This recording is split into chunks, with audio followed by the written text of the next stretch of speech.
O 360-degree leadership, public administrators with high levels of emotional intelligence, lead up builds social capital with political superiors and elected officials. Lead down builds social capital with lower level staff. Lead across builds social capital with peers. Lead out builds social capital with stakeholders outside ministry like NGOs, academics, media, citizens etc. Conclusion: emotionally intelligent people know how to deploy their strengths and compensate for their weaknesses. Thus, emotionally intelligent behavior is a prerequisite for building bridges of mutual understanding and trust in the public services. Threat to emotional intelligence in present times. Artificial intelligence. There is increasing reliance on artificial intelligence in the present time, which cannot understand the cultural difference, emotional expressions etc. and also magnify biases in the algorithm.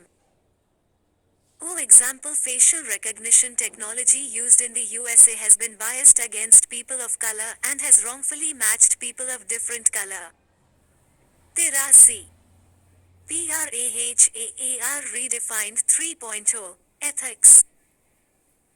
Excessive politicization. Because of excessive politicization, there is increasing public and political pressure on honest officials and at the same time, yes-manship among politically aligned officials. For example, Archaeological Survey of India began gold hunting in Uttar Pradesh on the order of a union minister who believed in a Baba. Social media and fake news. Because of social media and fake news, there is less emphasis on rationality and people tend to jump to the conclusion, increasing pressure on the officials to deliver quick results. For example, in the Ryan International School case, Gurugram, the police charged the bus driver to show quick results, but he was later released after CBI took over the case. Online games and apps. Children and youth are wasting their precious time by engaging in online games. Their thinking processes are getting shaped in line with the characters of the game. For example, Blue Whale Challenge has motivated many kids to take extreme steps in their life. TikTok app, which prompted people to make videos for the publicity only. Virtual classes and activities in school. During the corona period, engagement of students with the internet for attending classes has kept them away from the real world. This has been hindering the natural growth of AI among children. For example, group events, games are not being organized, which could lead to suppression of values such as teamwork, leadership, compassion etc. Rigid laws, strict code of conduct, rules that abide the bureaucrats to the decisions of ministers and they cannot outrightly reject illegitimate demand. For example, former Kerala Chief Secretary G.G. Thompson, an accused in the Palmole graft case, had to abide by the decision of the government to import about 15,000 tons of palmole. Social intelligence. Social intelligence, C, is the ability of a person to tune into other people's emotions and read the subtle behavioral cues to choose the most effective response in a given situation. It aids people to successfully build relationships and navigate social environments. Key elements of social intelligence: verbal fluency and conversational skills. A socially intelligent person can carry conversation with a wide variety of people and is tactful and appropriate in what is said. For example, Swami Vivekanand was tactful in using Sisters and Brothers of America in his speech in Chicago. Knowledge of social roles, rules and scripts. Socially intelligent people can play various social roles and are well versed with informal rules or norms in the society. For example, Gandhiji was well aware about the social roles prescribed for women in pre-independence India and therefore devised appropriate strategies for them to play a role in the freedom struggle. Chaurasi. PRAHAAR redefined 3.0 Ethics. Effective listening skills. Socially intelligent people are good listeners and show a positive attitude. Therefore, another person having interaction with them feels a good connection. For example, former President K.R. Narayanan became the first public figure, as Vice President, to shake hands with an HIV-infected person and showed a positive attitude. Impression management skills. Socially intelligent people are good at making a balance between managing and controlling their image and being reasonably authentic. For example, Chetan Singh Rathore, the Deputy Commissioner of Bengaluru, spoke to protesters and sung the national anthem to pacify them. How to develop emotional intelligence among civil servants. Cognitive intelligence, IQ, does not change with age or experience. However, with EQ, this is not the case. Emotional competencies are learned and can be taught. The mastery of EQ skills evolve over a lifelong growth. Yoga practice. Person can take help from exercise such as control over breathing to increase self-awareness and self-management. Able to work with others. Every civil servant should be trained to develop his or her emotional intelligence. The fact is that most of them aren't being developed, and it affects the organizations where they work negatively, because if you can't handle your emotions well, you won't be able to work well with others. Emotional literacy. Person should improve his emotional literacy, because if a person can't label his emotional state correctly, he can't manage his emotions. Non-verbal communication. Person should learn to interpret non-verbal communication such as facial and body gestures. Training. Training through practice and feedback. Civil servants can learn from their mistakes using real-life examples and reflection opportunities. Support, coaching, encouragement and peer support can assist with lasting change and positive development of AE competencies. Experiential learning. Emotional and behavioral changes require life activities which are primarily outside of the traditional classroom and is commonly referred to as experiential learning. Learning transfer. It refers to how people use what they learn in training for performance improvement. Learning transfer seeks to reinforce and apply the information learned on the job immediately. Conclusion. Emotional intelligence is the single best predictor of performance in the workplace and the strongest driver of leadership and personal excellence. These are instrumental tools for goal accomplishment. Ethical issues in news. Lucius Quinctiuscincinat, outgoing Prime Minister of the United Kingdom Boris Johnson, likened his exit to that of 5th century BC Roman Emperor Cincinnatus, drawing reactions from commentators and historians given Cincinnatus's rule as a dictator. Lucius Quinctius Cincinnatus, 519 BC to 438 BC, was a Roman emperor whose name is invoked to refer to an honorable and principled figure. The story of Cincinnatus is about the equins, powerful enemies of Rome that were threatening to invade the city. Unable to deal with the crisis, the Roman Senate decided to bring in Cincinnatus to fight off the attack.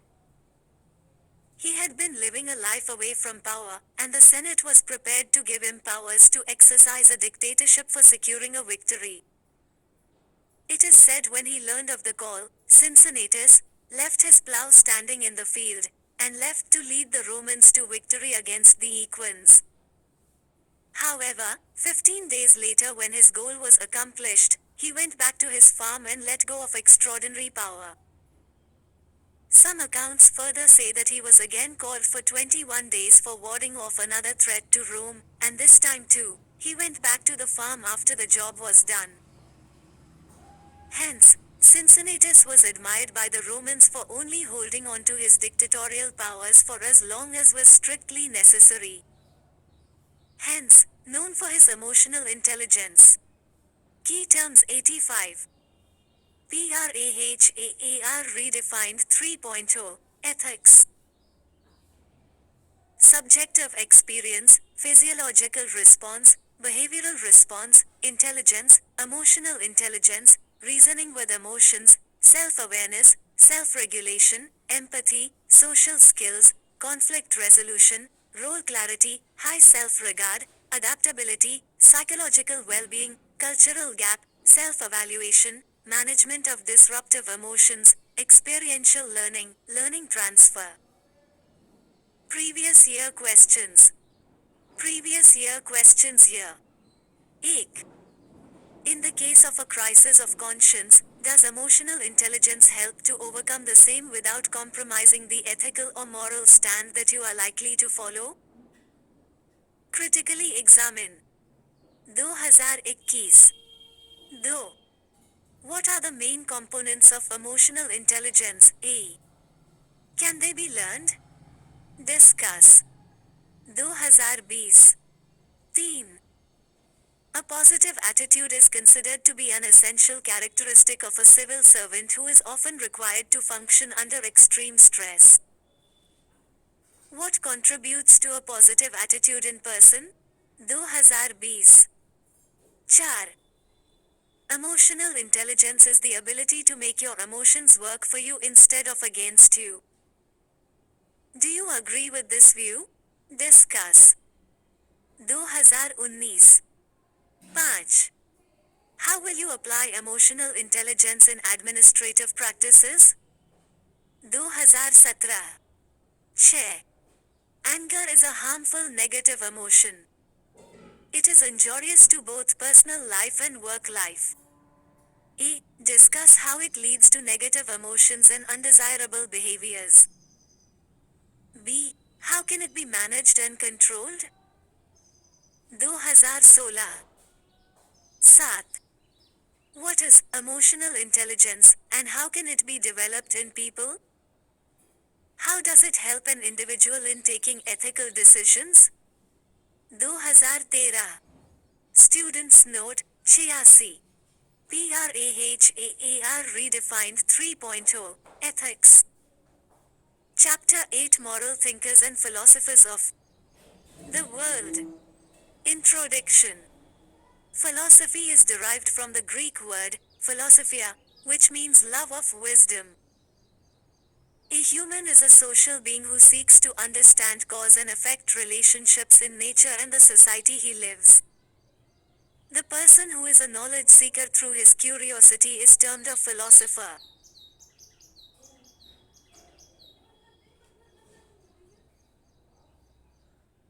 Western philosophies and Western thinkers. Classification of Western philosophies and thinkers from the context of ethics.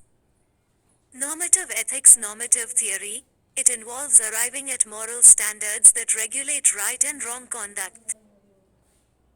In a sense, it is a search for an ideal litmus test of proper behavior. Normative standards. It sets normative standards for judging human acts as being ethical. They are championed by Greek philosophers, and the most important branches among them are as following. Virtue ethics. These are the theories that focus on the virtue of character, mind, and sense of honesty. They were championed mainly by Socrates, Aristotle, and Plato. Virtue ethics shifts the analytical emphasis away from rule-based decision-making of deontological ethics, or of the consequences of an action, e.g. in utilitarianism, towards the ethics of individuals and the ethics of human character. For example, a teleologist would argue that giving to a charity maximizes well-being in society, and a deontologist would argue that we have a duty to help others. A virtue ethicist would point to the fact that helping others displays desirable virtues such as being charitable or benevolent. Virtue ethics offers a better motive for the action than that of duty-based ethics. Saving a life of someone only out of the sense of duty seems to lack a better motivation like compassion and kindness, which can be expected only from a person who has developed these virtues in him, her. It is also important to note that duty-based ethics somehow neglects some of the essential aspects of moral life, namely the emphasis of being a good person leading a virtuous life. Issues. Lack of moral principles and ethics. It lacks moral principles and ethics. Without specific principles cannot guide us in deciding the moral choice of an action. For example, when someone steals money, what would be a morally right act in dealing with that person? Satasi. PRAHAAR redefined 3.0. Ethics. Difficulty in determining the morally right action. There is a lack of moral judgment in virtue ethics. A person may be virtuous but she may still not be able to distinguish right action from wrong action, especially if she is not knowledgeable in a particular field. For example, despite being a virtuous person, Sarah's lack of expertise in finance led her to make poor investment decisions, highlighting the importance of knowledge and moral judgment in virtue ethics. Lack of moral judgment in virtue ethics. There can be situations in which virtues enter into conflict with one another. For example, if a person comes across a dilemma of her friend being brought to trial and she is a witness. Socrates. He was born in Athens in 470 BC and is popular for his dialogues and debates with public figures and authorities of the time. This technique is termed maieutic. Socrates' philosophy, scrutiny and exploration. In the words of Socrates, an unexamined life is not worth living. One should question, accept and reject the facts. By this philosophy, he builds a scientific temper which further paves for a scientific revolution in Europe. For example, the recent trends of fake messages via social messaging sites often tend to create conflict between communities in India. This is because of not examining the facts. Courage. It depicts freedom to speak of one's mind, the ability to speak the truth, and objectivity. For example, a major chunk of the world believes in Chinese aggression but they fail to speak up due to financial dependency on China. Ethics of happiness. According to him, the only virtue is knowledge and the only sin is ignorance. He valued knowledge that can lead to an ethical life. For example, the death of V.G. Siddhartha, owner of Cafe Coffee Day, shows money is not the source of happiness but its true knowledge. Conflicting promise. In the case of conflicting promises, one should follow a promise that has higher moral worth. For example, India had promised double-digit growth in the 2018-20 budget and its constitution also promises social nature. Thus, during the pandemic, the government prioritized the welfare of people over its economic aims. Ideal life. An ideal life should focus on self-development, especially the pursuit of goodness, virtue, justice, integrity, and friendship. Valuing virtues like love, friendship, courage, truth takes an individual far more than others due to his ideal values. For example, Sarah's commitment to cultivating virtues such as kindness, honesty, and integrity leads her to lead a fulfilling life filled with meaningful relationships and personal growth. Individual level. True knowledge is the basis of ethical life, thus one should stay away from superstition, feudal mindset, fake news, and misinformation. For example, practices like mutilation, fake news like the coronavirus spread by religious groups hamper our journey towards an ethical life. Societal level. Socrates' philosophy encourages critical thinking and questioning societal norms, promoting intellectual discourse for the betterment of society.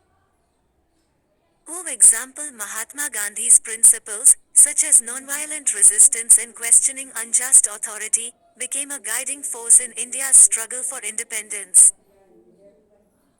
Governance level. Socrates' philosophy emphasizes the importance of wisdom, self-examination, and moral integrity in governance for the benefit of the entire society. For example, when a government favors PM Garib Kalyan Yojana of free food over fiscal responsibility highlights valuing morally high promise. Plato. He was a Greek philosopher and disciple of Socrates and a teacher to Aristotle. Plato's philosophy, Athasi. PRAHAAR redefined 3.0. Ethics. Justice of self. Every human being has three components mentioned below and they must prioritize knowledge over others. O appetite. Act based on instinctive needs. These instinctive needs are food, sleep, attire, etc.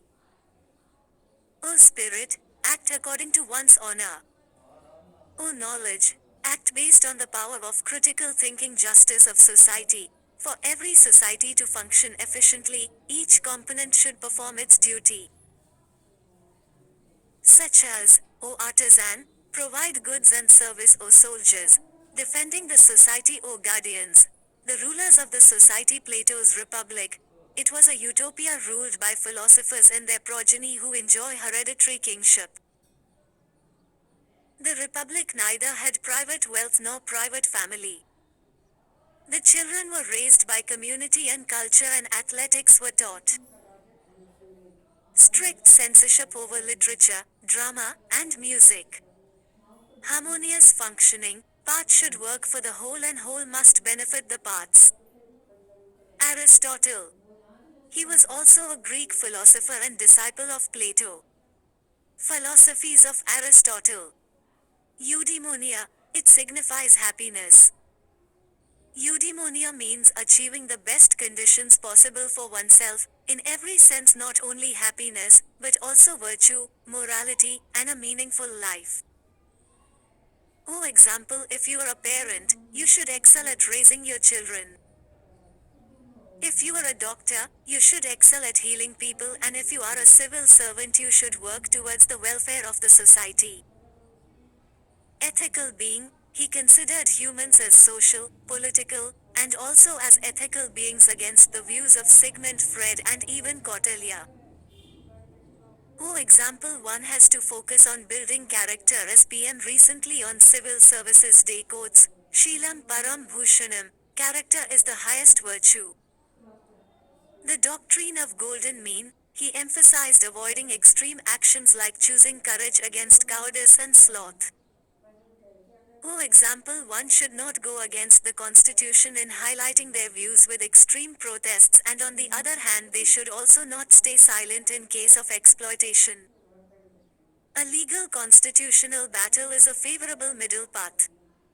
Emphasis on virtue. It is the character that determines ethicality and not actions, motives, and consequences. In bona fide errors, people are generally forgiven due to their true intent and thus the act becomes ethical. Deontology.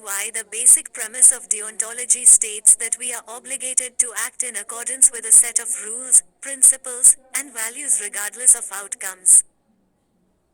Its emphasis is on means rather than ends. Kant is the philosopher who championed deontology. Immanuel Kant. Kant's philosophy, moral rationalism, it dismissed the view of considering ends as a barometer to measure the ethicality of conduct. According to him, it is the actions driven by motives that make any conduct ethical. I.e., goodwill is the only qualification for ethical conduct. For example, the Supreme Court in case of Sec 144 of IPC upheld its importance despite being detained against universal values, but it helps in maintaining public order in contingency situations. Selfless action, nishkama karma, according to this action should be the end in itself. Navasi. PRAHAAR redefined 3.0, ethics. For example, charity is a noble task, but when people do it to gain recognition, the act cannot be called as ethical as a means and end relation is created. Categorical imperative. Some actions are of personal desires like working hard to buy a house or a car. But categorical imperative asks one to work for a cause or do something irrespective of personal desire like taking care of parents. There are 4 categorical imperatives. O don't do to others what you don't want others to do to you. O act according to maxima that can be established as a universal law. O don't use man as a means to an end. O human actions should benefit society. Teleological approach, telongs, is the ancient Greek term for an end, fulfillment, completion, goal etc. Teleology is a philosophy that states that consequences of one's action are the ultimate judge to rightness or wrongfulness of the conduct. Difference between deontological and teleological theories. Deontological ethics, duty-based; teleological ethics, result-oriented. Focus on moral duties, not consequences. Focus on the consequences of actions. Prioritizes intentions over outcomes. Prioritizes outcomes over intentions.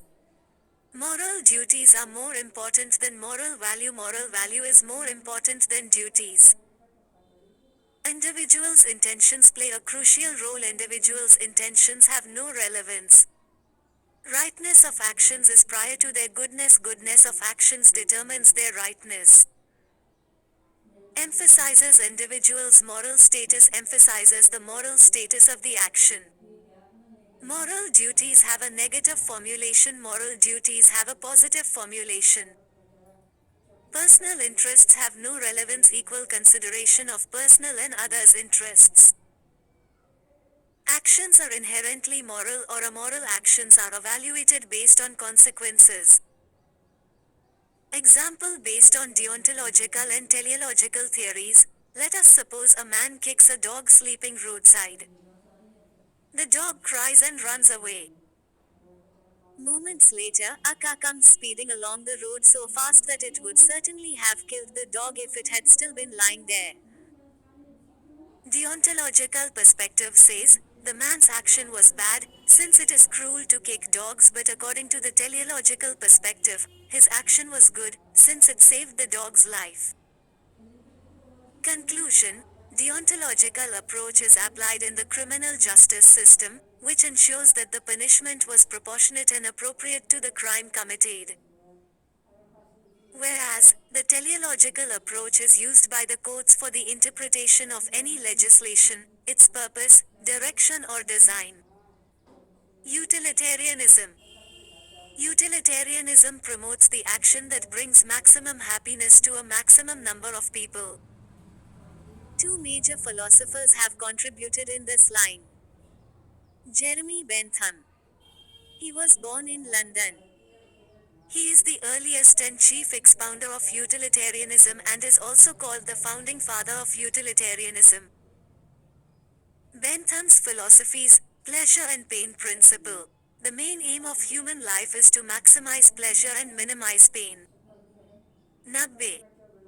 PRAHAAR redefined 3.0. Ethics. Example: utilitarianism promotes values like liberty, freedom of choice, and democracy.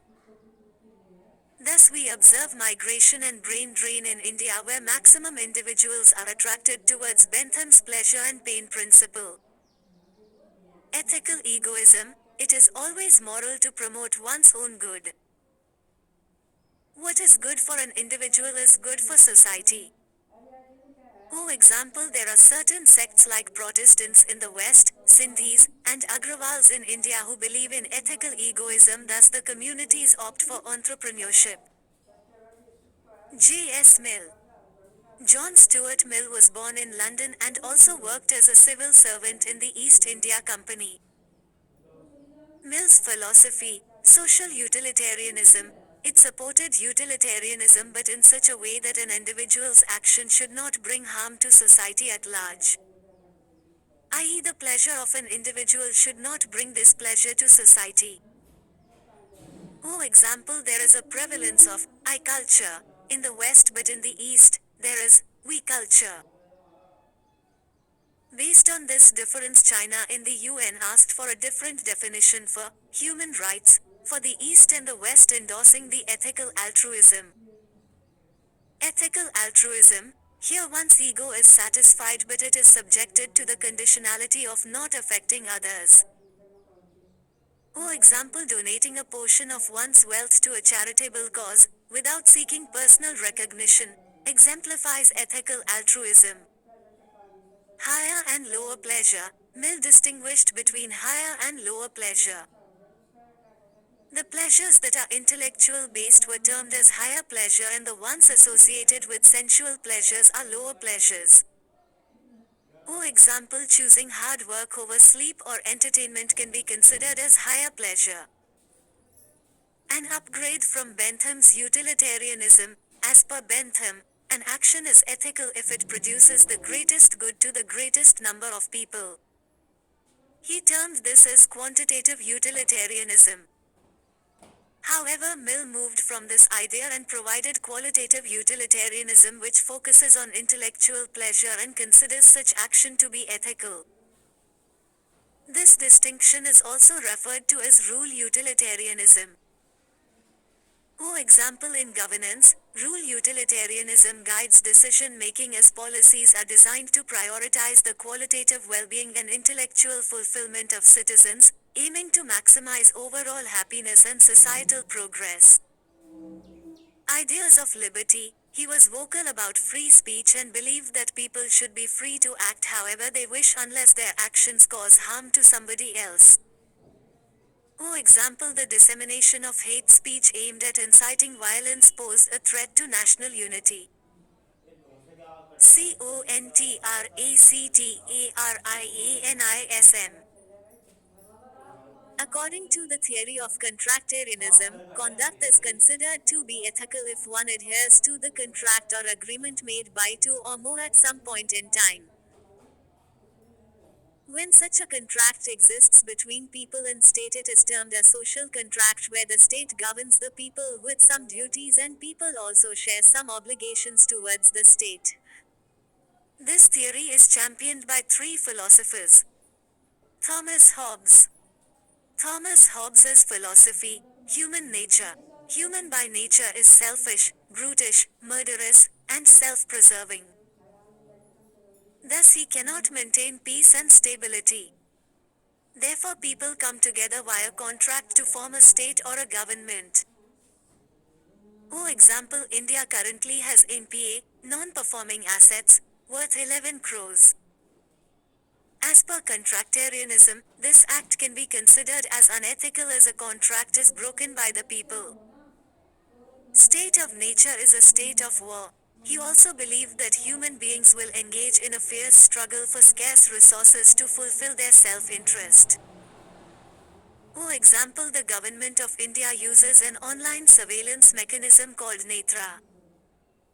These monitors all over activities for internal security. This shows the absence of absolute rights. Leviathan state: he calls for a Leviathan state with the following provisions: O absolute power to govern. 91. PRAHAAR redefined 3.0. Ethics. O people have no right to revolt against the state. O people do not have absolute rights. O state should lay emphasis on civic education and induce obedience among the citizens. Example: the rule by Kim Jong-un in North Korea can be considered as a nearest example of the modern Leviathan state. John Locke. John Locke's philosophy: liberty. Locke was a huge advocate of freedom and governance by consent.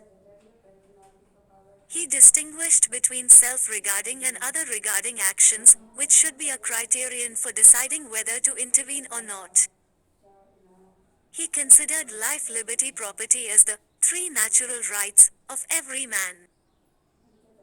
For example, our founding fathers of the Constitution initially believed in the philosophy of John Locke, as they had imbibed right to property in Constitution under Art 19 and Art 21 uphold right to life and liberty.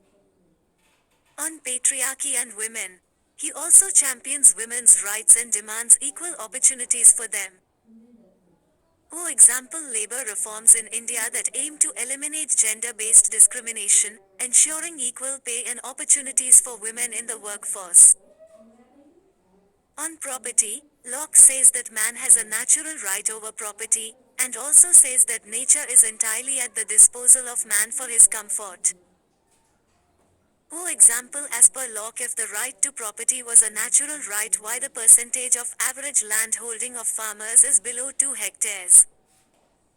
Tolerance: Locke was an advocate of minority rights, and a heterogeneous society where people of different cultures coexist. For example, supporting equal opportunities for all regardless of their background. Rousseau. Rousseau's philosophy: man is born free, and everywhere he is in chains. One man thinks he is master of others but remains more of a slave than they are. For example, a child is born free but it is responsible to its family, contribute to its sustenance and continuity, school, adhere to prescribed curriculum, government, abide by law of land, international law, immigration, visas and citizenship, and order depicting chains. General will: people are the ultimate in any democracy and sovereignty lies within the people. For example, the recent defeat of Mr. Trump due to his authoritarian governance shows people being ultimate in any democracy. Property. He rejected the idea of private wealth and supported that wealth should only fulfill a basic need. This shows his inclination towards socialism. For example, implementation of Chakbandi under land reforms in India was to ensure that private wealth accumulation should be limited, and land should be redistributed to ensure that everyone has access to sufficient land for their basic needs. Education. He said education must be gained through nature rather than formal education, i.e., through books. For example, Rabindranath Tagore's Shantiniketan, which is on the idea to create a free and fearless atmosphere for children to grow up in close contact with nature. 92. PRAHAR redefined 3.0 Ethics. Contemporary CONTRACTARIANISM. John Rawls is called the father of contemporary contractarianism and he is the most influential American philosopher post-Second World War. John Rawls. John Rawls' philosophy: equality. Every rich and poor should have equal rights that are basic, like liberty, right to vote, and right to hold public offices. These are called political rights in most nations. For example, one should respect others' political rights as per the equality principle. But we observe in the media, journalists questioning one's right to protest during several protests. Differential equality: since some are rich, in advantage, and some are poor, disadvantage, hence due to difference in position people enjoy different rights. For example, some societies term them as reservation while others term them as positive discrimination. Justice: it is the standard used in decision making by considering facts and without any prejudice, is also called veil of ignorance, or also called the original position. Oh, it is a hypothetical situation prior to the starting of society when people decide the principles on which the society builds up. Oh, the principles are mainly set by the people who are unaware of the social position they occupy or will occupy, i.e., people are unaware of being rich, poor, strong, weak, majority, minority, etc. Oh, this ensures just and fair principles to be developed as each individual contributes to the value by considering even the worst case scenario. Example: the concepts like zero budgeting. We use rudimentary form of veil of ignorance. We consider the results of programs and policies to approve them for the next year without any prejudice. Descriptive ethics. Descriptive ethics examines the actual beliefs and behaviors of people regarding what is right or wrong, which can vary across societies and over time, making it also known as comparative ethics. Lawrence Kohlberg conducted the Heinz dilemma experiment, focusing on the moral reasoning behind individuals' decisions rather than the choices made, revealing the influence of social norms on their reasoning. Oh, for example, in India, Lord Hanuman worship is considered a spiritual experience, but in the West they call it monkey worship. This is because they are unable to reason about the importance of the animal in texts like Ramayana. Applied ethics. Applied ethics is a branch of ethics which deals with application of ethical theories in real life situations and guides people to achieve ethical conduct. This is generally used when an individual is in an ethical dilemma or with respect to specific issues of public and private life. Some of the well-known branches of the applied ethics are environment ethics, quality of life vs. economic development by exploiting the nature media ethics, character assassination vs. making citizens informed on the crime. Medical ethics, patency on medicines vs. right to live for humankind. Technological ethics, use of darknet, deepfakes, mass trolling, etc. Indian philosophies. Important schools of Hindu philosophy. Samkhya, it is also called Sankhya, enumerating number. Tiranve. PRAHAAR redefined 3.0 ethics.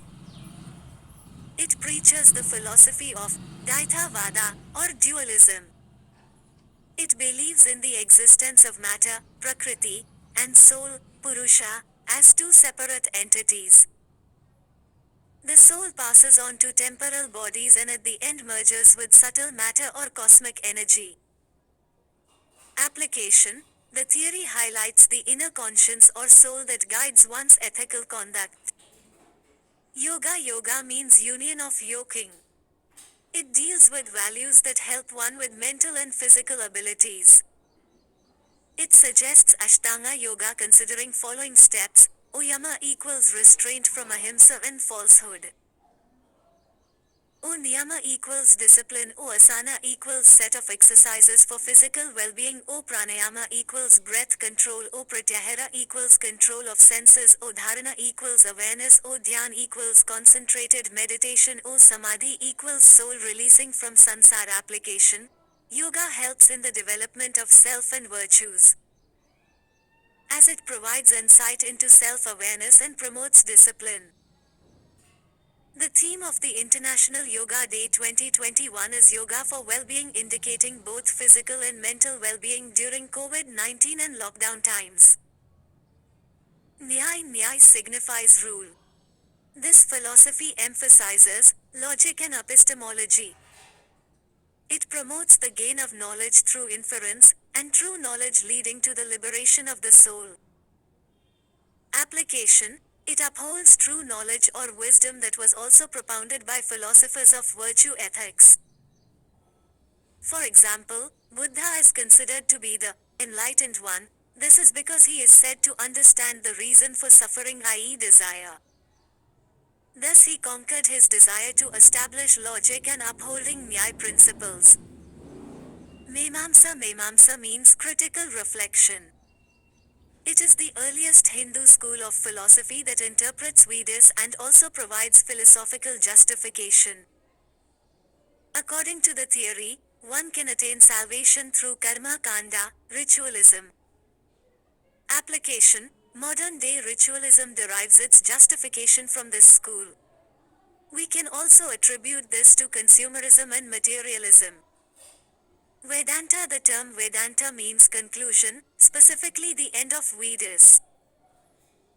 As per the school of thought, Vedas are the true source of knowledge and one can attain salvation by seeking true knowledge. It emphasized the path of jnana, knowledge, for moksha rather than ritualism and sacrifice to achieve moksha. Vivekananda's interpretation of Vedanta philosophy or ethics. It is a code of conduct for a man to be good as his soul is pure. So emphasis was laid on intrinsic purity of Atman, soul. Religion. Religion offered a pathway to the eternal supreme, i.e. Atman merging with Paramatman. Education. He advocated education for character building of an individual and was in complete agreement with methods and results of modern science. Application. The modern education system is inclined towards monetary benefits, but the Vedas in a true sense had holistic knowledge of life, health, recreation, and also economic principles. Essence of Ramayana and Mahabharata. Character Ethical Lessons 94. PRAHAAR redefined 3.0 ethics. Ram governance, prioritizing the public over family.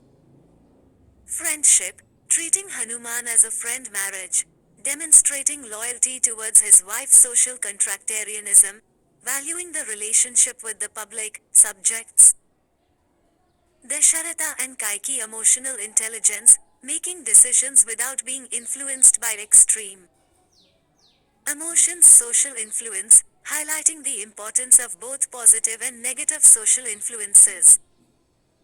Ravana. Greed, illustrating the consequences of excessive desire for power and lack of ethical judgment. Knowledge and wisdom, emphasizing the importance of ethical intellectualism. Bhishma. Dharma, upholding one's duty and righteousness. Arjun and Krishna. Positive thinking, finding solutions and positivity in every situation. Contractarianism, understanding the importance of keeping one's word and fulfilling obligations. Teleological ethics, considering the consequences of actions to determine their ethical nature. Shabari. Dedication and patience, demonstrating unwavering dedication and patience. Love, satisfaction, and happiness, finding eternal happiness and satisfaction in serving Lord Rama. Equality and respect, Lord Rama's equal treatment and respect towards Shabari. Jatayu. Responsibility, fulfilling one's responsibilities despite knowing the limitations. Lessons from the Ramayana. Truth triumphs. The basic teaching of Ramayana is that no matter how powerful evil is, it will always be defeated by good. Truth always wins. A person should always have a noble heart and good values. Unity can overcome any difficulty in life. The fruits of togetherness give the power to sail the ship when the tide seems higher than the sky. Be deeply committed to your duty. Besides being Sita's husband, Ram was also the king of Ayodhya. And the duty of the king is to keep his subjects happy. Hence, he had to abandon his wife for the sake of the masses after they questioned her chastity. As a husband, he was duty bound towards his wife. But as a king, he had to think of his subjects' wishes ahead of his personal ones. Choose the path of righteousness. Vibhishana, younger brother of Ravana, chose to not support his sibling in the war against Ram. He knew his brother had committed a sin by abducting a woman. Remain humble no matter how powerful you become. Lord Hanuman had the power to single-handedly fight against Ravana's army. But he chose to surrender to Lord Rama's divinity and let him do the needful. Treat everyone equally. Lord Rama treated everyone equally, and that's how he earned the love and respect among everyone. When Shabari, the sage's daughter, offered him the already tasted berry fruits, he ate them without giving a second thought. He was always kind and humble to people. We should too adhere to this quality. We should always treat everyone with equality and should not discriminate on the basis of status, sex, age, or caste. Always keep good company. It is said that your company shapes you into the person you are. Ramayana too emphasizes the relevance of good company. Queen Kaikeyi, the third wife of Dashratha, loved Rama more than her own son, but her handmaiden, Manthara, poisoned her thoughts with negative feed. In result, Kaikeyi asked for 95. PRAHAAR redefined 3.0 Ethics. Rama's 14 years of exile. A negative person can brainwash all the good inside you. That is why we should always keep a healthy circle so that we become better with time. Essence of BHAGAVADGITA. Pleasure and work. Do not let the fruit be the purpose of your actions, and therefore, you won't be attached to not doing your duty.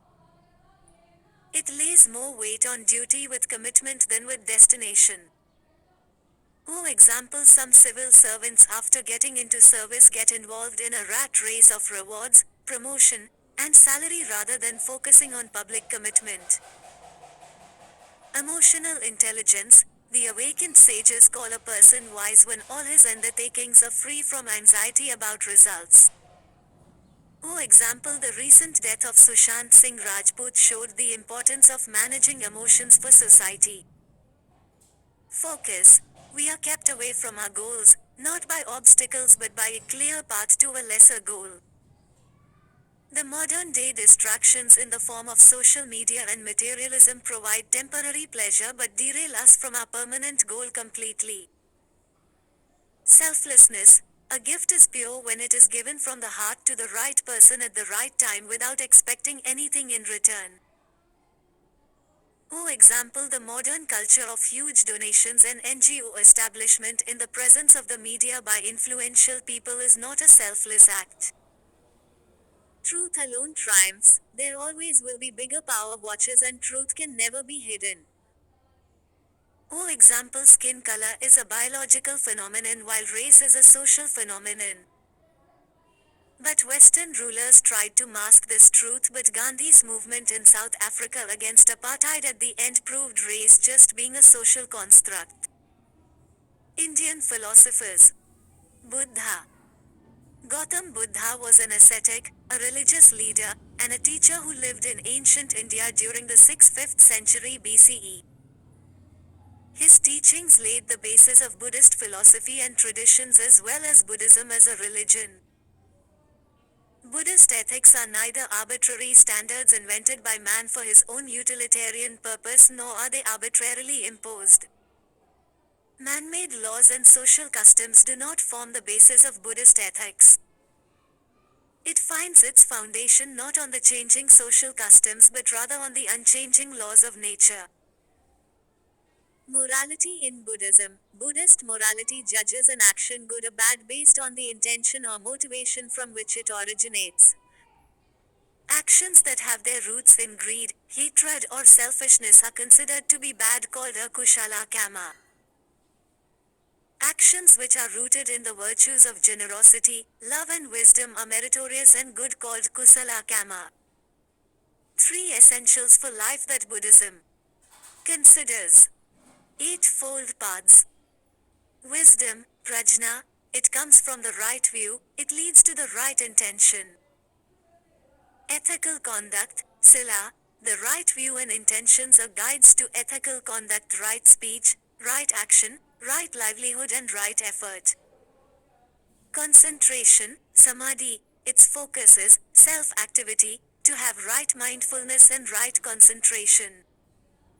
When wisdom, ethics and concentration become a way of life, one gains enlightenment. Right knowledge, or views, right resolve, right speech, right conduct, or action, right livelihood, right effort, right mindfulness, and right meditation, or concentration. 96.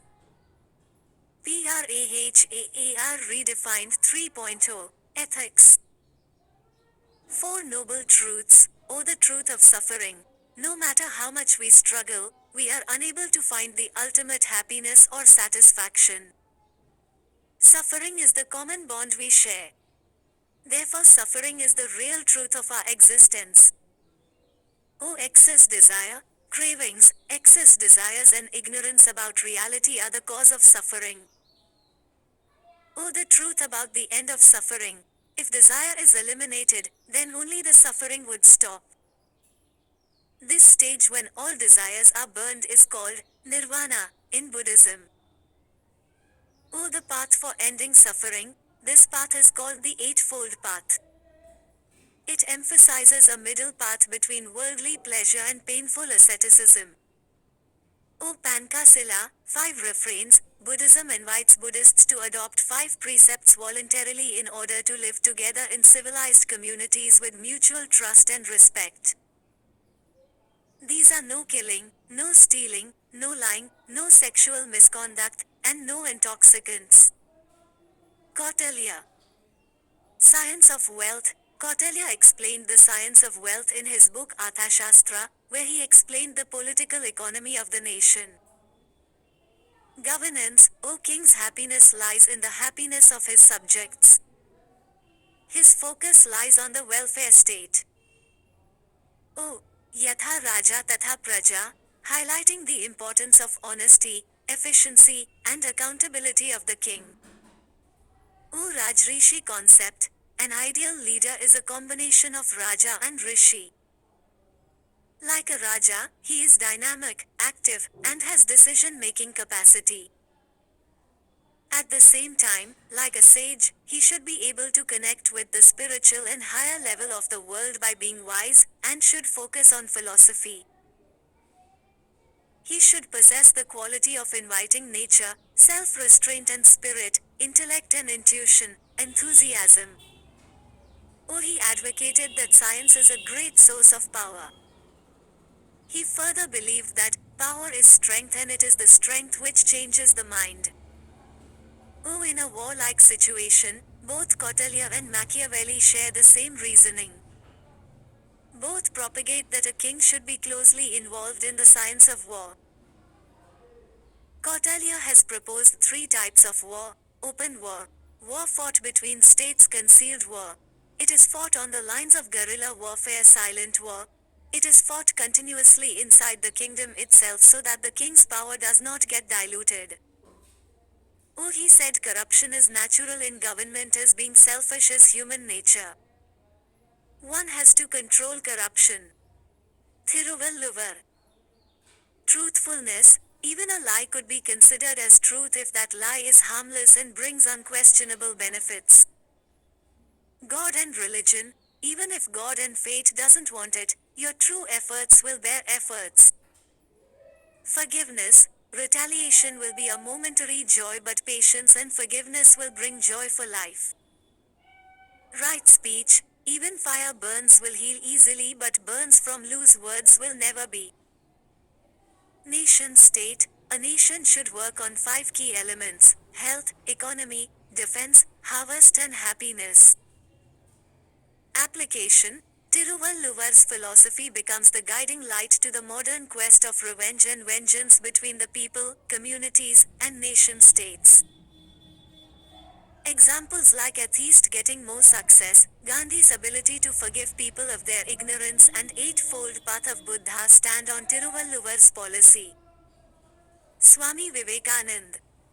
Rationalism, he was a pioneer of the rationalist movement in India and a follower of Vedanta philosophy.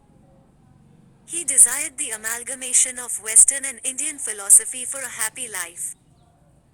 Education, to awaken the people he established Ram Krishna Mission and later Ram Krishna Math. He condemned blind spiritual beliefs and searched for rationality in religion. Brotherhood, through his iconic speech at the World Parliament of Religions Conference, he developed brotherhood among the people of India and people of the globe. Sattanve. PRAHAAR redefined 3.0 ethics.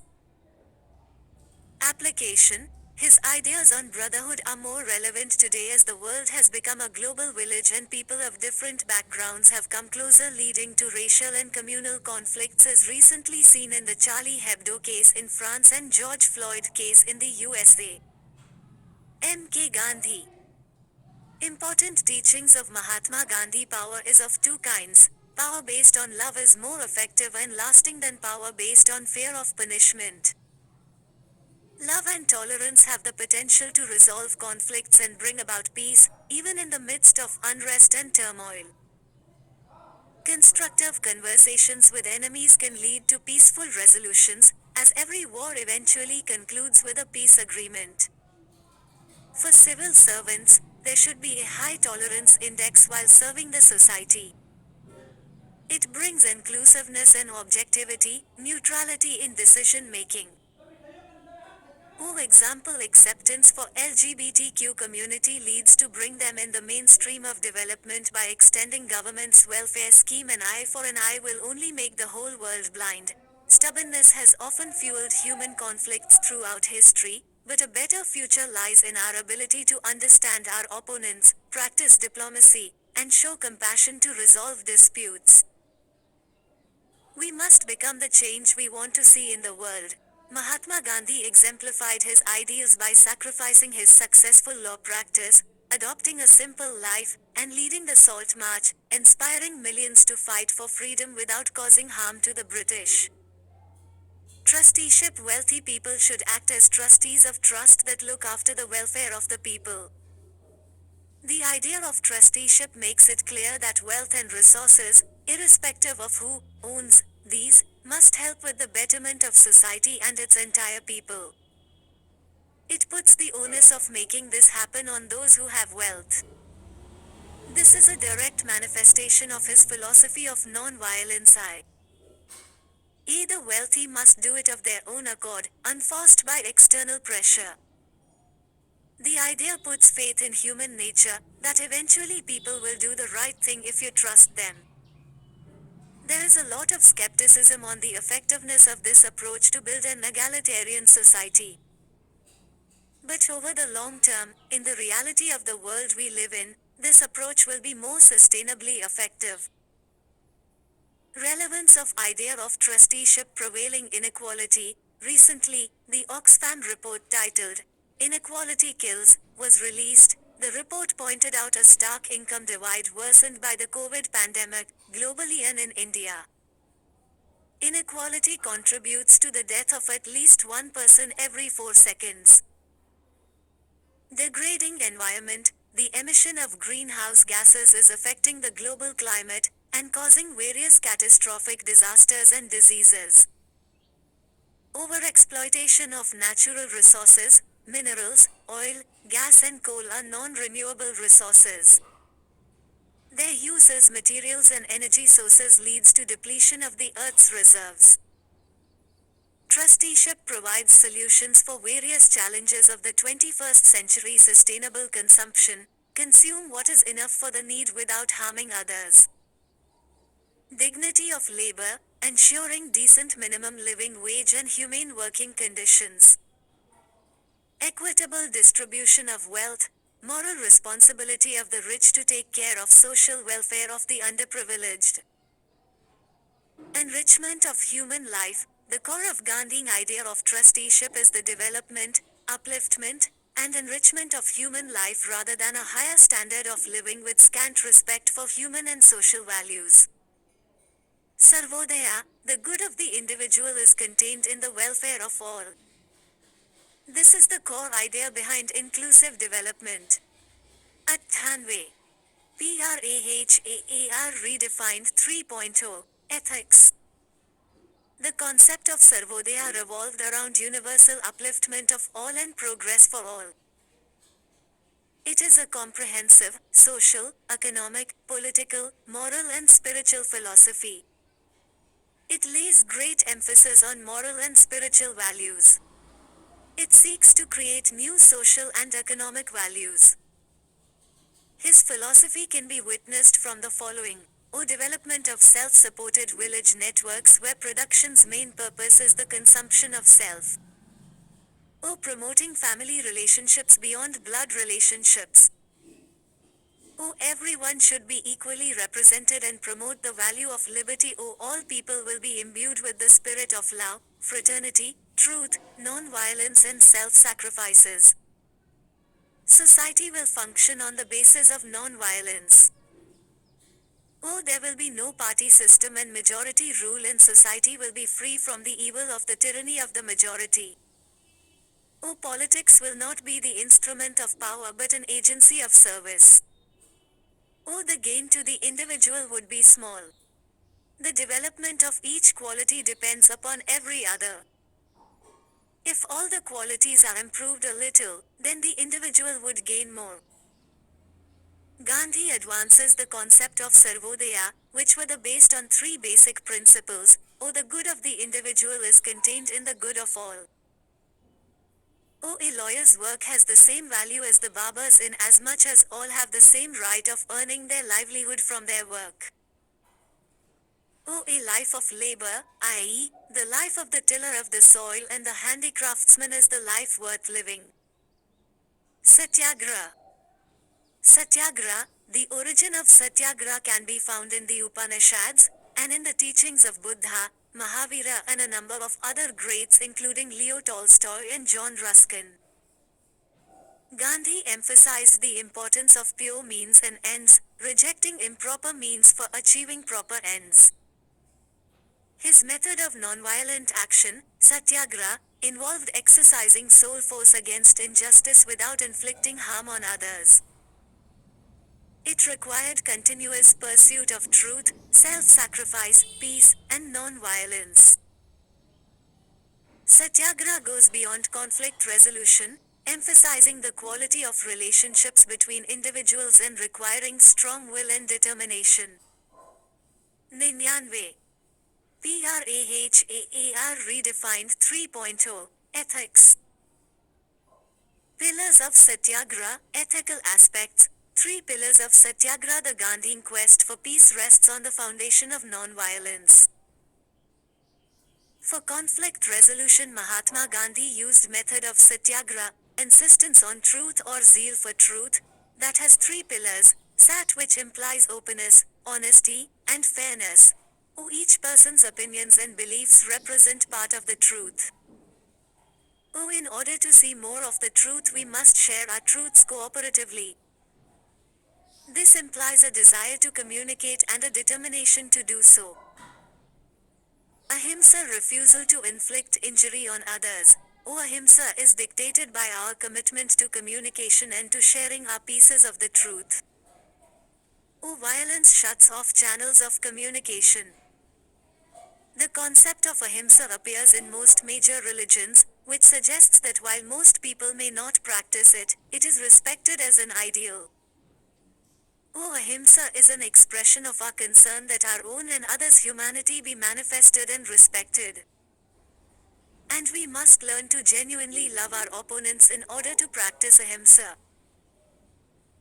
Tapasya, willingness for self-sacrifice. A satyagrahi must be willing to shoulder any sacrifice which is occasioned by the struggle which they have initiated, rather than pushing such sacrifice or suffering onto their opponent. The satyagrahi must always provide a face-saving way out for the opponents. The goal is to discover a wider vista of truth and justice, not to achieve victory over the opponent. Use of Satyagraha by Gandhiji. Satyagraha has also been considered as a weapon of soul force to resist any kind of oppression. While Gandhi regarded Satyagraha as a way of life, during the freedom struggle of India, Satyagraha was used as a weapon to resist the authority of the state and to achieve various things for the general welfare of the people. The civil disobedience movement of 1930, which was started with the breaking of the salt law at Dandi, and the Quit India movements were classic examples when Gandhi and his colleagues used Satyagraha as a weapon of the soul force. Relevance of Satyagraha at present. For dispute in the industrial establishment, Satyagraha would be a viable alternative to other methods for the peaceful resolution of disputes and conflicts. To resolve warlike situations such as Russia-Ukraine war, the practice of the principles of truth and nonviolence in the smallest way possible, would definitely make a great contribution in bringing about peace and harmony. To mitigate corruption and race of materialism, in the present socio-economic political system, there is a dire necessity to wean the individual away from the influence of wealth, luxuries and power. The usefulness of truth and non-violence will always be relevant wherever the goal is prosperity, welfare and development, because without truth and non-violence, there cannot be peace, and without peace there cannot be development. Gandhi on politics. He was against dharmic politics, which brews on corruption, sectarianism, and communalism. He also said, politics should not be instrumental in power but an agency of service.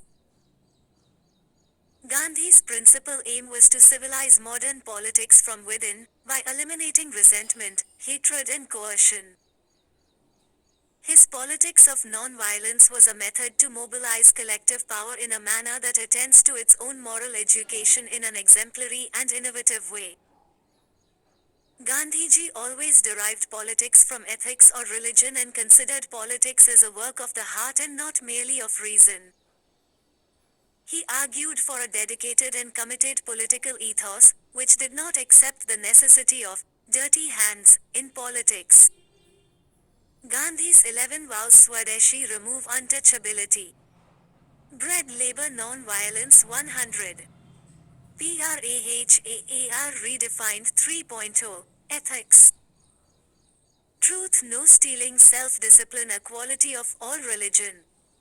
Non-possession, control on the palate, fearlessness. Gandhi's 7 sins. Gandhi mentioned these 7 sins in his weekly, Young India. Type of sins. Recent examples. Politics without principles. The recent cases of defection in Karnataka. 233 of 539 MPs of Lok Sabha have criminal cases against them. Wealth without work. The inflating prices of cryptocurrency have changed many fortunes. Current 11 lakh rupee crore NPA in banks also shows the corrupt and manipulative mindset of the people. Pleasure without conscience. The burning issue of marital rape on adolescents. Environmental plundering under the ambit of development. Knowledge without character. Use of cyberspace to disrupt national infrastructure is observed in the 2021 Mumbai blackout. Recent cases of missing women due to female feticide using ultrasound tests. Science without humanity. Recent bombardment of missiles between Israel and Gaza Strip. Governments are not banning toxic drinks and cigars despite evidence of cancer. The use of nuclear weapons over Japan in 1945 is an assault of science on humanity. Commerce without morality. Google and Facebook recently tussled with the US Senate on privacy issues. Sexism in Bollywood songs and movies over the female body just to market their content. Religion without sacrifice. Manava Seva equals Madhava Seva. Religious fundamentalism in all religions leading to communal tensions as seen recently in France. Development of ritualism over bhakti. Application. Gandhi's 7 sins are very relevant in today's context in the sphere of life, from family, society, and even at the government level. Amartya Sen. The capability approach. The government and oneself should focus on achieving the development of skills, values, and morals for well-being rather than measuring on narrow grounds of monetary terms. Social welfare. Government should address the problem of individual rights, minority aspirations for collective growth and development. Human development. He argued against Mahalanobis' model that, instead of focusing on economic factors, governments should focus on education, public health, food distribution system, and other social reforms. Application. His ideas have been compiled and the Human Development Index has been devised by the United Nations to supplement economic growth parameters like GDP and GNP. Rabindranath Tagore. Rabindranath Tagore was born in Calcutta on May 7, 1861. Bengali poet, novelist, and painter, who was highly influential in introducing Indian culture to the West. Tagore on education. Tagore envisioned a novel blending the ideas of the East and West. The spiritualism of Indian philosophy and progressive outlook of the Western people were blended together. Ek so ek. PRAHAAR redefined 3.0 Ethics. Tagore was a naturalist. Nature is the best teacher to students. Nature will provide the student with necessary situations to gain knowledge. No external pressure should be exerted upon the student to learn anything. It is nature that will shape his behavior and character. For the first time in the arena of Indian education, Tagore established a new milestone by rejecting the book-centered education for students. According to Tagore, teaching should be practical and real but not artificial and theoretical. Education should definitely increase the creative skill within a learner. Tagore laid great importance to the fine arts in his educational curriculum. Activities like games, dance, music, drama, painting etc. and considered them as a part of the educational process. Tagore was aware about the rural poverty of our country. So, he wanted to eradicate it through education. The practical training imparted in different crafts to the students will make them skilled artisans in their field. Kabir. Sant Kabir Das was born in the city of Varanasi, Uttar Pradesh. He was a 15th CEC mystic poet, saint and social reformer and a great proponent of the Bhakti movement. Kabir on tolerance, Sant Kabir tried to unite communities of India, mainly the Hindus and Muslim, who constituted the major chunk. He gave metaphors like, both Hindus and Muslims are made of the same clay.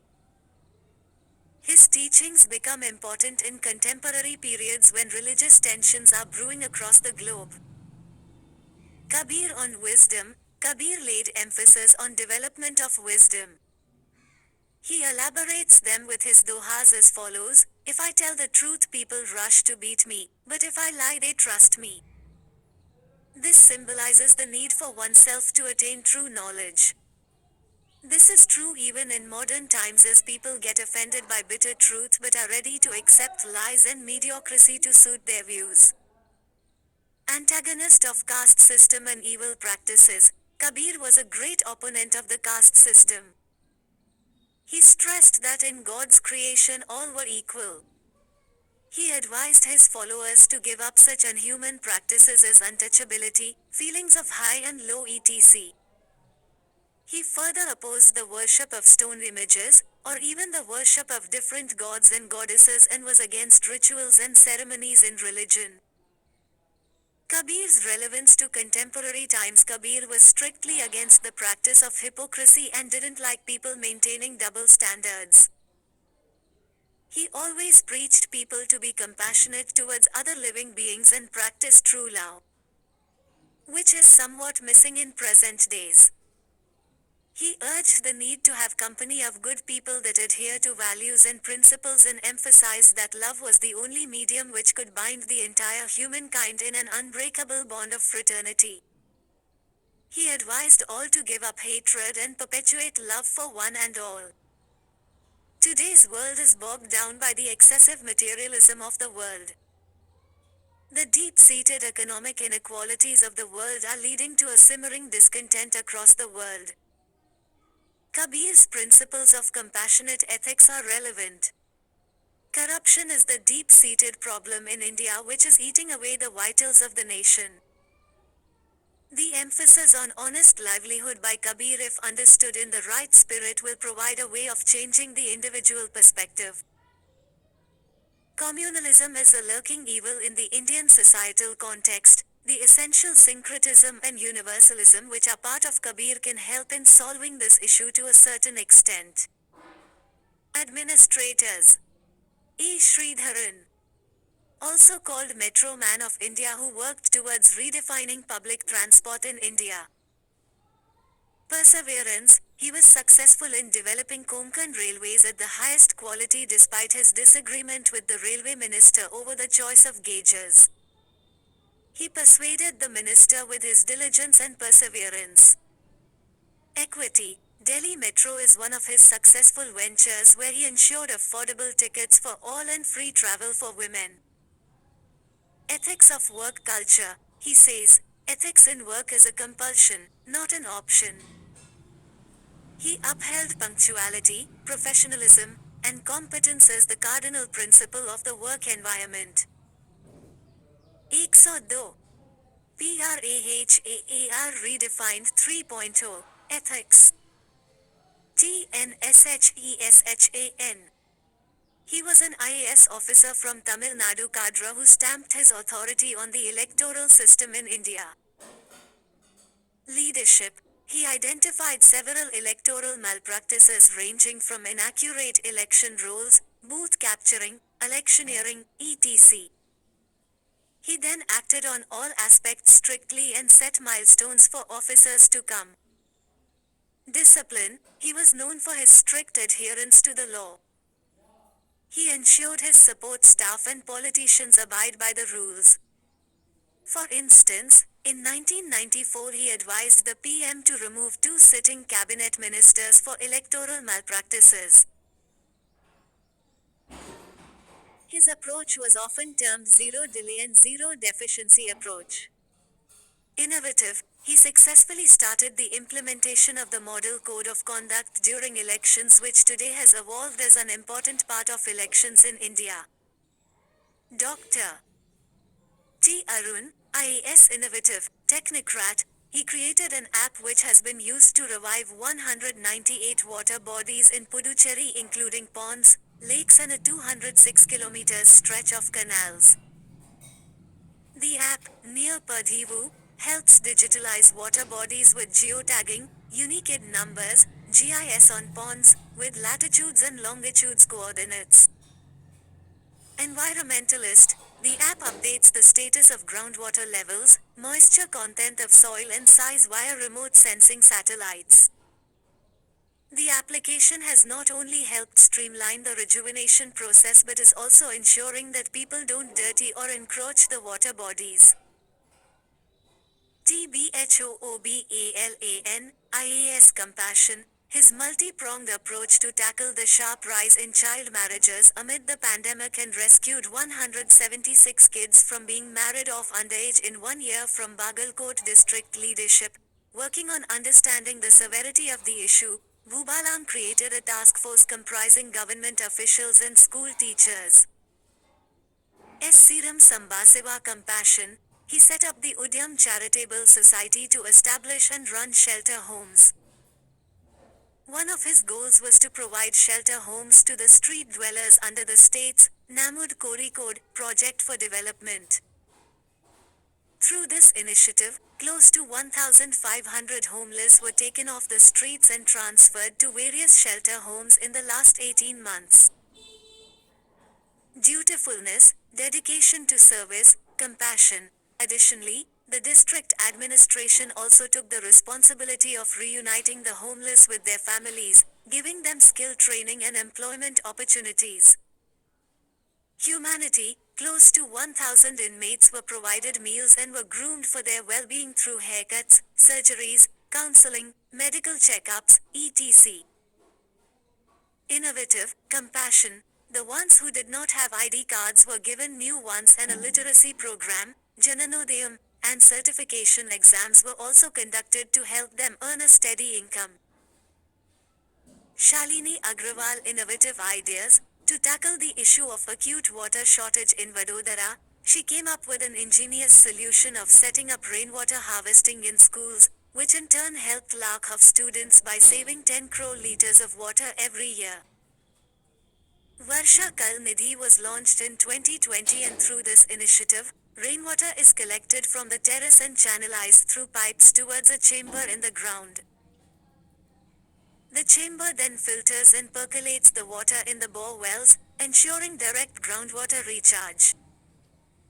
Leadership. Various workshops, competitions and events were held across Vadodara where children became the brand ambassadors and people were sensitized about the importance of conservation. Dr. Adarsh Singh organizer, innovative ideas. He used the lockdown to revive a dying river in the district by giving employment who had lost their livelihoods due to the COVID-19 pandemic. Prudence. At a time when people were losing their jobs and getting impacted by severe pay cuts, Dr. Adarsh used the time to generate employment and also tackle an environmental crisis. 103. PRAHAAR redefined 3.0 ethics. Leadership. They adopted measures such as sensitizing villages, eliminating encroachments, reducing garbage dumping, and open defecation on the river bank. The district authorities also sensitized people about open defecation and dumping garbage in the river.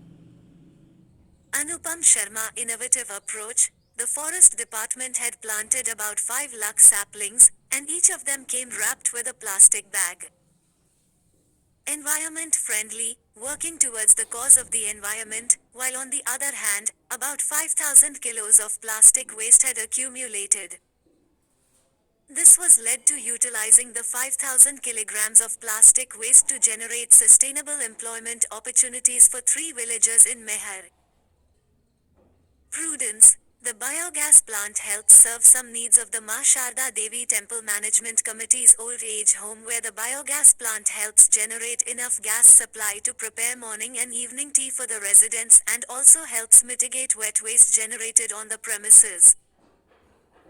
Leadership. The aim was to help create employment opportunities for the villagers while also managing the plastic waste generated efficiently. Dharam Singh Meena Environment Concern. The disappearance of natural springs in the Uttarakhand and Himalayan subcontinent is a cause for concern.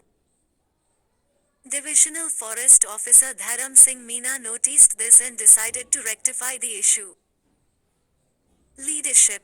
He and his team managed to revive 66 Himalayan springs in Tehri Garhwal to provide a sustainable water supply that now helps over 1 lakh people across 23 villages.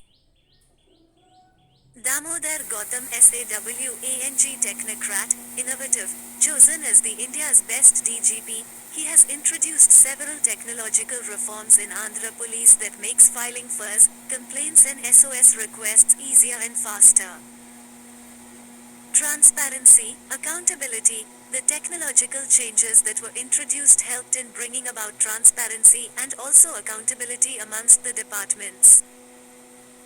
A new file management system that was introduced by the officer helped in speedy investigations and also to the completion of 85% of cases.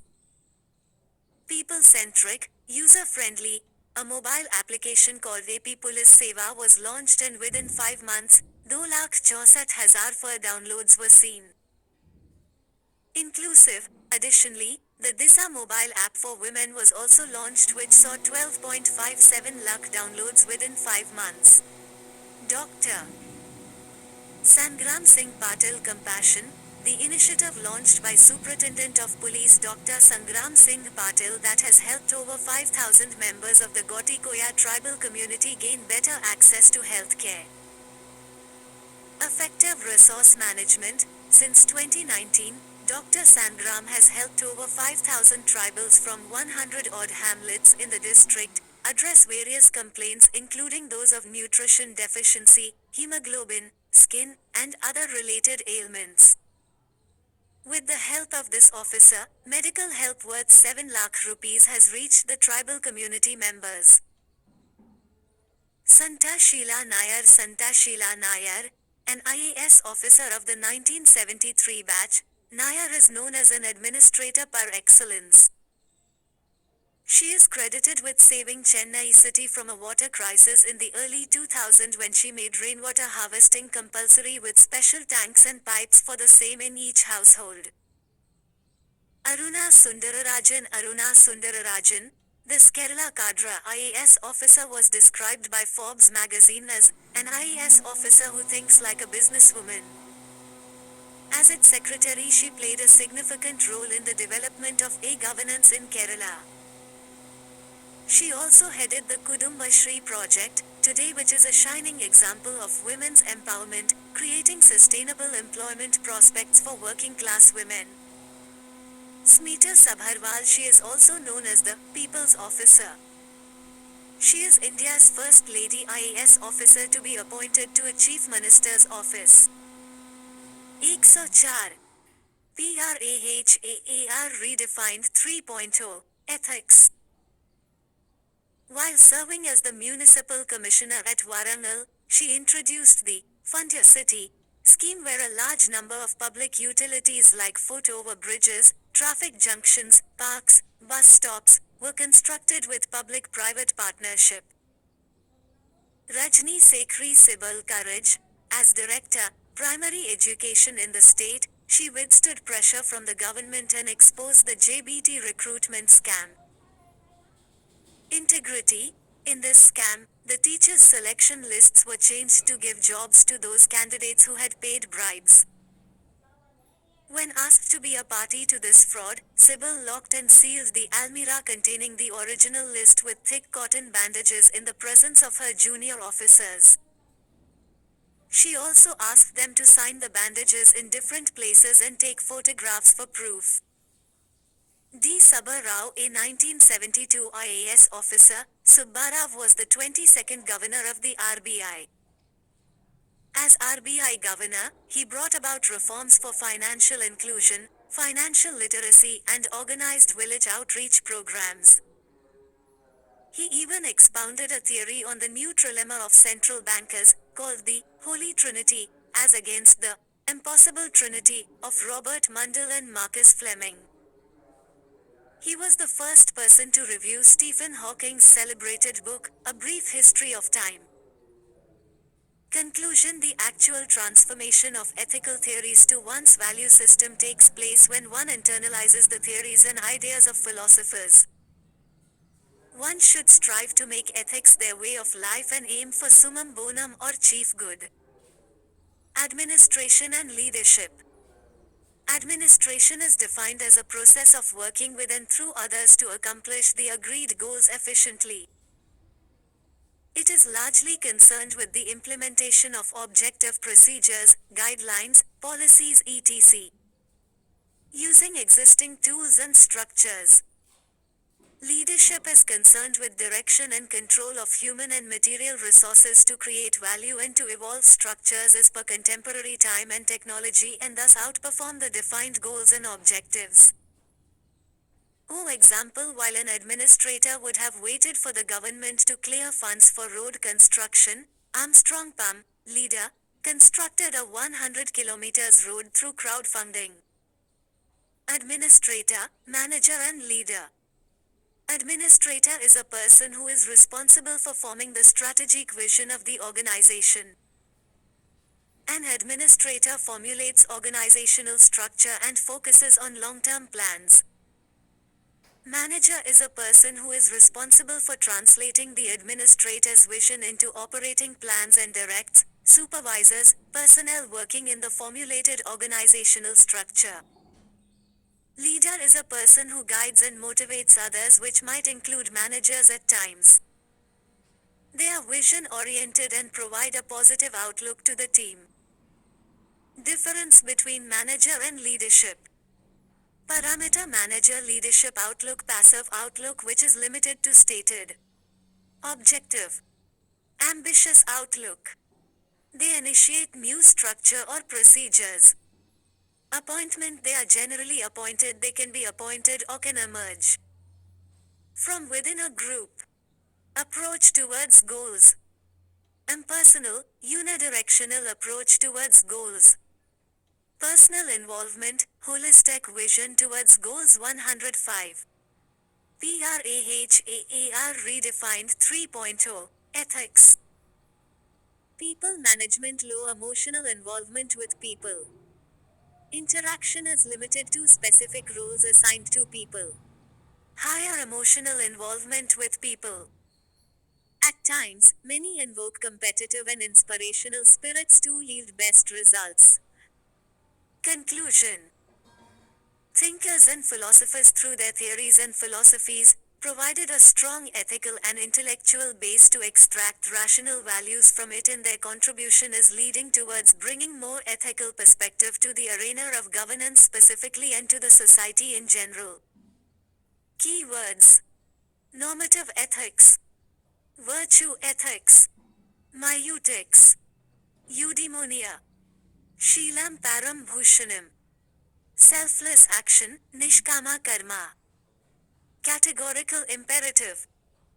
Deontology, teleology. Ethical egoism. Qualitative, quantitative utilitarianism. I culture, we culture. Contractarianism. Leviathan state. 3 natural rights. Veil of ignorance. Capability approach. Previous year questions. Previous year questions here. 1. What does the quotation mean to you? Condemn none. If you can stretch out a helping hand, do so. If not, fold your hands, bless your brothers, and let them go their own way. Swami Vivekanand. 2020. Though. The best way to find yourself is to lose yourself in the service of others. Mahatma Gandhi 2020.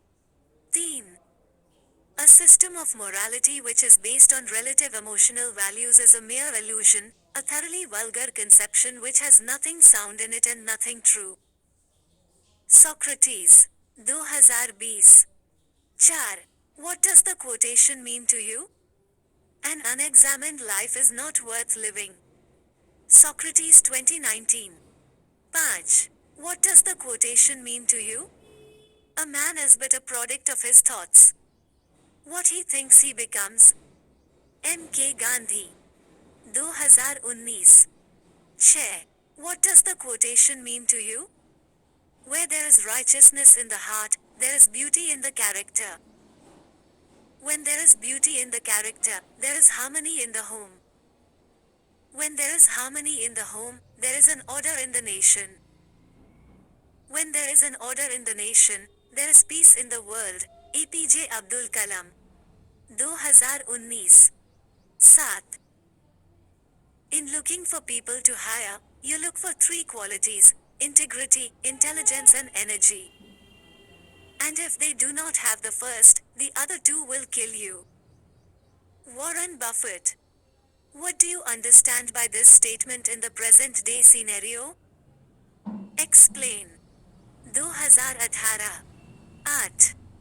What does each of the following quotations mean to you in the present context? 1. The true rule, in determining to embrace, or reject anything, is not whether it has any evil in it, but whether it has more evil than good. There are few things wholly evil or wholly good. Almost everything, especially governmental policy, is an inseparable compound of the two. So that our best judgment of the preponderance between them is continually demanded. Abraham Lincoln, 150 words, 2. Anger and intolerance are the enemies of correct understanding. Mahatma Gandhi 3. Falsehood takes the place of truth when it results in the unblemished common good. Tirukaral. 2018. No. Great ambition is the passion of a great character. Those endowed with it may perform very good or very bad acts. It all depends on the principles which direct them. Napoleon Bonaparte. Stating examples mention the rulers, I, who have harmed society and country, E, who worked for the. 2017-106. PRAHAAR redefined 3.0, ethics. Development of society and country. Thus, if a country is to be corruption-free and become a nation of beautiful minds, I strongly feel there are three key societal members who can make a difference. They are father, mother, and teacher. A. P. J. Abdul Kalam. Analyze. 2017. 11. Given are two quotations of moral thinkers, philosophers. For each of these bring out what it means to you in the present context. A. The weak can never forgive. Forgiveness is the attribute of strong. B. We can easily forgive a child who is afraid of the dark. The real tragedy of life is when men are afraid of the light. 2015. 12. Given below are three quotations of great moral thinkers, philosophers. For each of these quotations, bring out what it means to you in the present context. There is enough on this earth for everyone's need but for no one's greed. Mahatma Gandhi. B. Nearly all men can withstand adversity, but if you want to test a man's character, give him power. Abraham Lincoln. C. I count him as a braver who overcomes his desires than he who overcomes his enemies. Aristotle. 2014-107. PRAHAAR redefined 3.0, ethics. Chapter 9 Ethics in Public Administration. Public administration encompasses all activities that aim to achieve or implement public policy. This encompasses both military and civil matters, such as the operations of courts and various specialized government sectors including law enforcement, education, healthcare, public infrastructure development, environmental conservation, social security, and more. Basic characteristics of public administration. Neutral system. It refers to a politically neutral public administrative system functioning within a political framework. Collective will. Its primary focus is on the objectives of the state, the collective will of the people, public interests, and adherence to laws.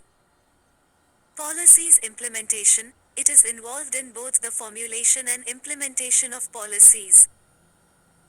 Executive branch. While it exists across all branches of government, it is typically more concentrated within the executive branch. Improving life of the people. Its main purpose is to provide regulatory oversight and deliver services to the public, aiming to improve quality of life. Emphasis on public sphere. It differs significantly from private administration, particularly in its emphasis on the public in terms of goals and methods. Principles differentiating public administration from private administration. Administration occurs in both public and private institutional settings. While public administration is concerned with government administration, private administration is concerned with administration of private business organizations. Following are the 4 principles that differentiate public from private administration. 1. Principle of uniformity, common and uniform laws and regulation. 2. Principle of external financial control. Legislative body control government revenues and expenditure. 3. Principle of ministerial responsibility. Accountable to its political masters and through them to people. 4. Principle of marginal return. Main objective of a business venture is profit. However, the objectives of public administration cannot be measured in money terms. Need of ethics in public administration. Public administration in India has been largely focused on political, legal and financial domains only, but the ethical dimension is equally important, which can be understood from the following points. Public resource utilization.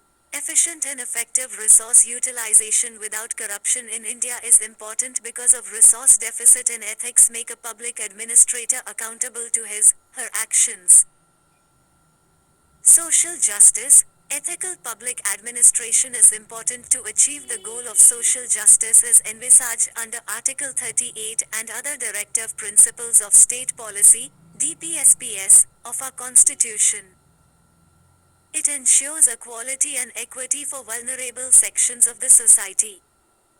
Resolve dilemma. Public administration is becoming complex day by day, and this creates frequent dilemmas for public administrators.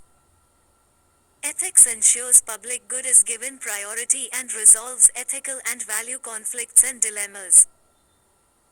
Decision making. Public administrators take key decisions, and when those decisions are based on objectivity, fairness, justice and above the personal interest, they yield required results for the society. 108. PRAHAAR redefined 3.0. Ethics. Public trust. Ethical public administration creates confidence and trust in the people towards the competence, fairness, honesty, impartiality and sincerity of the public services. Social capital. Ethical public administration ensures credibility in the eyes of the people and ensures civil society cooperation, and thus building social capital of the country. Sarvodaya, Antyodaya. Ethical public administration brings empathy, compassion for poor and vulnerable sections of the society, leading to better understanding of societal problems and thus finding their solutions. Example: implementation of Bonded Labor Abolition Act by IAS Officer S. Shankaran. Status and problems of ethics in Indian public administration. Provisions for inculcating ethics in Indian administration. Central Services Conduct Rules, 1964. The rules provide for do's and don'ts for civil servants and require them to maintain absolute integrity, devotion to duty and political neutrality while discharging their duties. All India Service Conduct Rules, 1968. These rules provide that the officials of IAS, IPS and IFOS should maintain high ethical standards, integrity and honesty, political neutrality, promote principle of merit, fairness and impartiality in the discharge of duties along with accountability and transparency.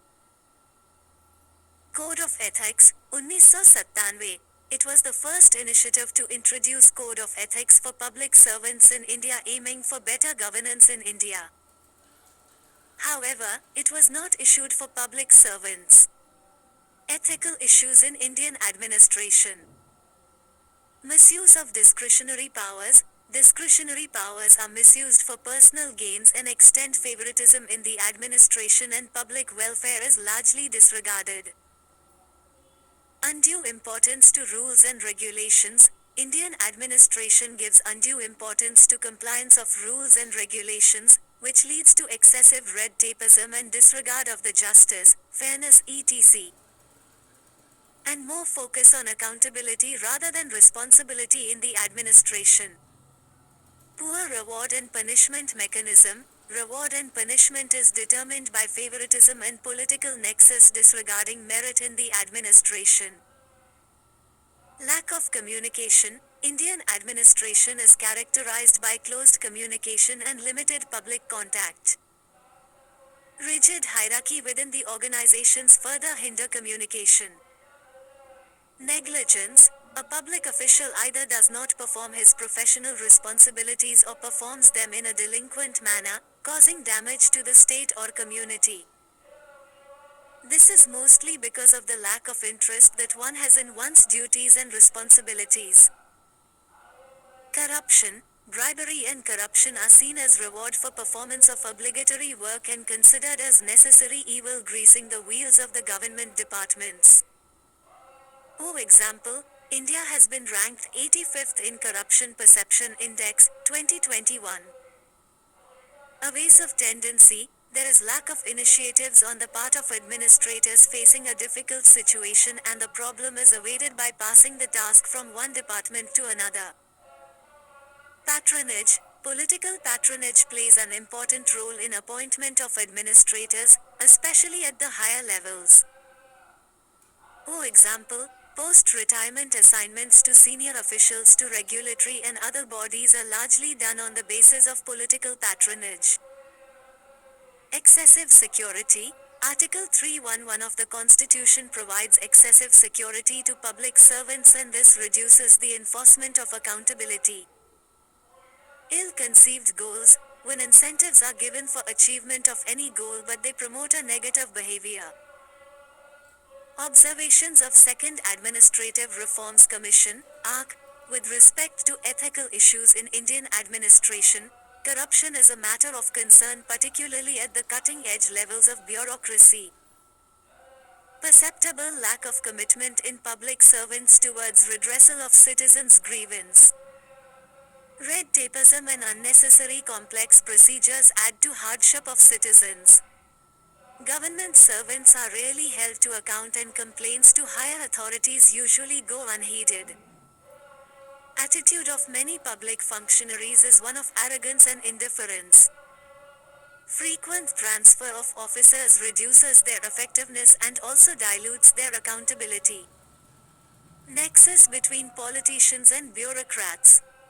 X or no? PRAHAAR redefined 3.0 Ethics. For example, the bank manager of Utkala Grameen Bank in Odisha insisted on physical verification of a 100-year-old lady for withdrawal of money from Jan Dhan account. Nepotism. The practice of nepotism, the appointment of relations and of friends to public positions, thereby ignoring the merit principle, may lead to the downgrading of the quality of the public service.